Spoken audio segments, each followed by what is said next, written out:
Howdy folks, and welcome back to World of Tanks with the mighty Jingles. Hope you're enjoying your weekend. I know I certainly am. Right now, I am at the Bovington Tank Museum for Tiger Day 2016, watching one of these beauties go through their paces. In fact, the only one of these beauties that is still running in the world, going through its paces at the arena at the Bovington Tank Museum. And what better excuse for a Tiger replay?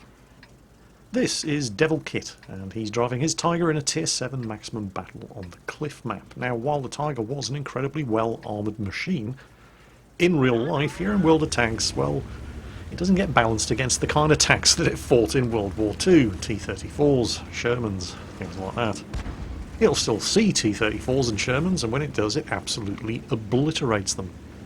But it's a Tier 7 machine, it's not a Tier 5 machine, and so, well, yeah, it has to go up against things like T-29s, E-25s.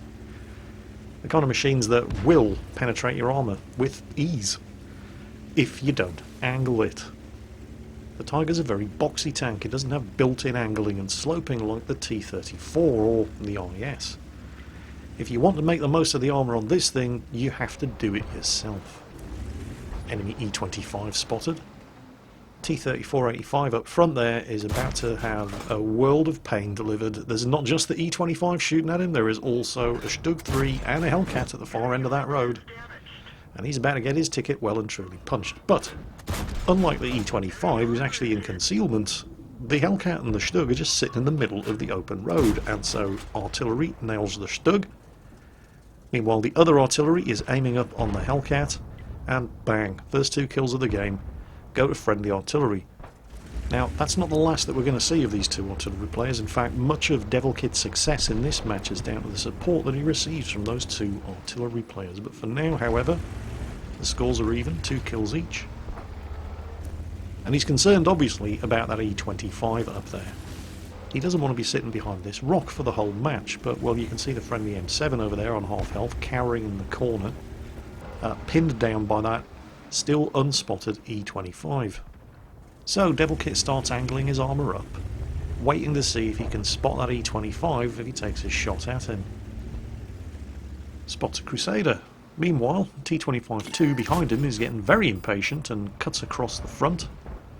Has to have been spotted, but doesn't seem to attract any fire from the E-25. Crusader's 6-pounder gun, easily capable of penetrating the front of an unangled Tiger, although it doesn't do a lot of damage. And the T-25-2 has found himself some trouble. Devil Kit uses auto-aim to shoot at the autoloader there, the 5916, as he empties his magazine into the T-25-2. His second shot strikes home, and the T-25-2 starts taking hits from behind. It's the E-25 again. I'm not entirely sure if Devil Kit attempted to shield him from the E-25's fire, because he knew the 5916 had finished its magazine and was... What is he doing? He's reloaded. Well, he's dead. So, T-25-2 down, E-25 still in those bushes somewhere, and that's when the M7 here makes a very, very dubious play. He pops out, takes a blind shot at the E-25, E-25 smacks him from the front, but it's a T-34-85 from behind who actually gets the kill, and Devil Kit's in serious trouble now. It's not just the T-34-85 shooting at him. There's a Cromwell up here as well, and remember, he's still pinned into this corner by that E-25. His ammo rack gets taken out, he uses the repair kit. The wreck of the M7 is giving him some cover from the T-34-85, but there's a hit from the E-25, who's still over there and is just waiting for him to poke that big fat boxy German arse out. So he's pinned in this corner by this E-25 still, and that's when the Cromwell decides, I can have you. Well, yeah. Perhaps if the T-34-85 had come down here with him, he might have, but he didn't. And he's not sticking enough of the tank out for the E-25 to be able to do anything at all to him. Devil Kit's had quite enough of that pesky E-25 just chipping away bits of his health, a fraction at a time, and that's when friendly artillery starts getting involved. 2 shots out at the T-34-85 up there. The T-34's had quite enough of this, it's not funny anymore. He's trying to pull back and take cover behind the big boy who's just turned up, the T-29, so Devil Kit finishes him off. Takes a bit of a risk, could have been hit by the E-25 there, but he needed to knock that T-34-85 out and remove his gun from the battle, because here comes the T-29. However, friendly artillery are on the ball. And they continue chipping away at this T-29's health as Devil Kit blows his tracks off, leading him sideways on to the Skoda T-25, takes the T-29's return fire right on the chin, and look at this M5 Stuart. Oh, bless him.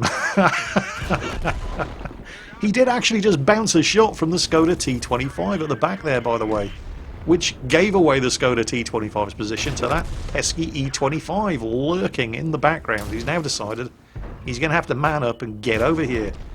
Devil Kit finally gets to kill that bloody E-25 just as the Bishop comes around the corner and unloads some high explosive into his face, and he ammo racks the Bishop. Right, is there anybody else who wants to shoot at me? I mean, can I actually breathe now? I mean, he's on 7 kills. And it pretty much all happened in the space of 3 minutes. That was pretty damn intense. He's still... It looks like he's in minor shell shock here, as if he still expects an E-25 to be taking pot shots at him from around that corner. It's okay, Devil Kit. He's dead. You killed him. You can relax. Be nice if that Stug on the team would, well, do anything. What is he doing down there? In fact, what's he done this entire game? Well, we can find out.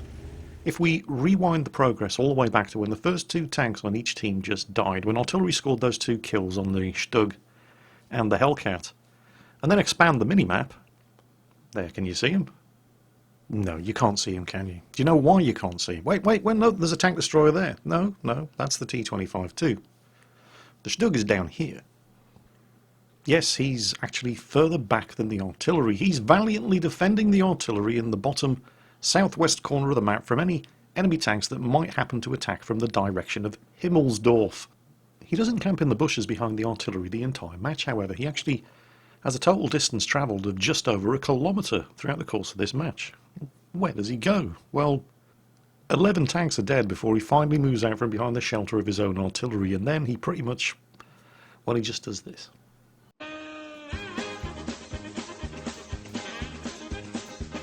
Oh, he's moving, he's moving. He stopped. This is probably where he fires his 3 shots. That's it. He fires 3 shots this entire game, hits nothing, then drives to the bottom of the open field over here, thinks about going around the corner and shooting at some enemy tanks, and then decides, no, screw that. Might get shot at, and just kind of drives in circles a little bit around the bottom of the field here. And, yeah. So, why am I pointing this out? Well, I'm not doing it just to mock the Stug, although that is a good enough reason in my opinion. But, well, yeah, this is the quality of teammate you have to rely upon, Devil Kit. So, don't go expecting miracles. What is he doing over there? It's like he's got no clear idea of which way he wants to drive. There he is, full health. He's just driving in circles around the field over there. Which means what's about to happen is probably not going to surprise a single person as the Crusader pops up, spots him, starts taking shots at him, he gets hit by artillery, and then he dies. Well, thanks for playing, so glad you could turn up. Devil Kit was going for the enemy artillery, but with the Crusader spotted, that's just changed his plans. He's got to defend his own artillery. Oh crap, speaking of artillery, it's the GW Panther. No! Oh, he's missed. Shoot him! Shoot him! And don't hang around, because the M41 HMC is going to be aiming at you. Wait, let your own... There it is. Yes. Let your own artillery deal with the GW Panther. They're good players. You've got to chase down that Crusader and keep your artillery in the game. There he is. Crusader's 6-pounder gun, easily capable of penetrating the frontal armour of a Tiger. Unfortunately, the Crusader is spotting him for the M41, and the M41's reload isn't, well, it's not bad. But then the Crusader pulls back. Narrowly avoided taking a hit from Devil Kit's long 88mm gun. There's not enough concealment around that farmhouse, even though he's a light tank, at that kind of range for him to remain undetected, so the Crusader has fallen back, and this allows Devil Kit to cross that field where he would have been an easy hit for the M41 without being detected. The Crusader's doing one or two things. He's either going for Devil Kit's artillery, or, with the amount of health that Devil Kit's on, there he is. He's going for the artillery, which is the smart thing to do under the circumstances. He needs to make the most of his own artillery backup and eliminate Devil Kit's artillery backup. The other option, which wouldn't have been surprising if we'd seen him try it, would be to exploit the light tank visibility bonus that he has over the Tiger. The 6-pounder gun can beat the frontal armour of the Tiger, but it only does 75 damage per shot, so it's going to take 3 shots for him to take Devil Kit out. So you'd have to fall back, shoot from ambush, fall back, shoot from ambush, fall back, shoot from ambush, all the time hoping he didn't get spotted by Devil Kit's artillery. And that's a risky tactic, so instead he's gone for the safe move, he's going for the artillery. But this artillery is on the ball. Devil Kit's chasing him down, trying as fast as he can. It doesn't need to. Oh well, never mind. That enemy M41's got to be sweating around about now. And it is nice to see some good play from the artillery players in a battle like this. And I'm not just talking about the fact that, well, between the 2 friendly artillery players and Devil Kit, they've got all but one of their team's kills. The enemy artillery as well, they've played well. When their backs were up against the wall, they didn't just suicide the way you see many artillery players doing. They went tank destroyer mode, and they went looking for kills, up close and personal. It's also nice to see non-artillery players actually giving credit where credit's due in chat there, and congratulating the artillery for a game well played. And so it's not really surprising at all, given how we've seen the artillery play so far in this map, that enemy M41 HMC doesn't suicide. He doesn't just run away and hide in the corner of the map and wait for it all to be over. He straps his man pants on and he heads straight south and charges Devil Kit's artillery. He stands absolutely no chance whatsoever, of course, but hey, at least he died with his boots on. So that's an ace tanker, unsurprisingly. Steel wall, equally unsurprisingly. High caliber and top gun for Devil Kit in the German Tier 7 heavy tank, the Mark 1 Tiger. Ably assisted, of course, by the artillery players on his team, without which that almost certainly would not have been possible. And that's it for me for today. I hope you have a good weekend, and I'm, of course, right now at the Bovington Tank Museum watching the real thing go through its paces, and I will, of course, be doing a video on that on my return. As always, folks, take care, and I'll catch you next time.